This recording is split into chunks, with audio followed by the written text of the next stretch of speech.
नमस्कार. कालच्या व्हिडिओमधला होळीचा लुक मी कसा क्रिएट केला होता चला दाखवते. त्या अगोदर मार्केटमधून आणलेल्या काही वस्तू बघूयात. लेगिन्स, त्याच्यावरती हा व्हाईट कलरचा कुर्ता आणि हा व्हाईट ब्रॉच मला खूप आवडला होता आणि या कलरफुल इयरिंग्स ज्या की माझ्या खूप फेवरेट आहेत. सुरुवातीला मी स्किन केअर करणार आहे. ॲलोवेरा जेल वापरलेला आहे. चेहऱ्यावरती लावून मस्त प्रकारे सुकवू द्यायचा आहे. आता हा जो मेकअप लुक आहे ना तो प्रत्येक मैत्रिणीला जमेल असा आहे. पाऊंडचं जो माझं मॉइश्चरायझर ते लावलं आणि त्याच्यानंतर हे माझं पिगमेंटेशन किंवा डार्क सर्कल आहे हाईड करण्यासाठी करेक्टर वापरलं.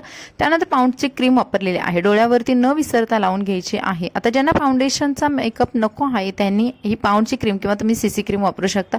कॉम्पॅक्ट घेतलं आणि थोडंसं चेहऱ्यावरती डॅप करून म्हणजे ही माझी क्रीम आहे ना ती फक्त सेट करून घेतलेली आहे. आयब्रोज फिल करून घेतल्या. माझ्याकडे हे जे ब्लशचे पॅलेट आहे त्याच्यामधला डार्क ब्राऊन कलर घेतला आणि फक्त डोळ्यांवरती लावलेला आहे. तुम्ही बघाल डिफरन्स एकदम नॅचरल आहे. त्याच्यानंतर ब्लश लावलेला आहे. आता ब्लश मला जास्त लावायला आवडत नाही त्यामुळे मी एकदम कमी क्वांटिटीमध्ये लावलेला आहे.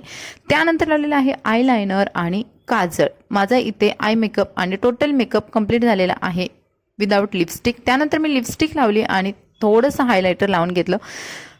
त्यानंतर मी लावलेली आहे टिकली आणि हा माझा लुक कंप्लीट झालेला आहे. आता फक्त हेअरस्टाईल बाकी होती तर हेअरचं काय करू समजत नव्हतं आणि मग मी थोडेसे स्ट्रेट करून घेतले आणि त्यानंतर मी फक्त असे बांधून दिलेले आहेत आणि मागे ब्रॉच लावला. खूप सुंदर वाटत होता हा लुक.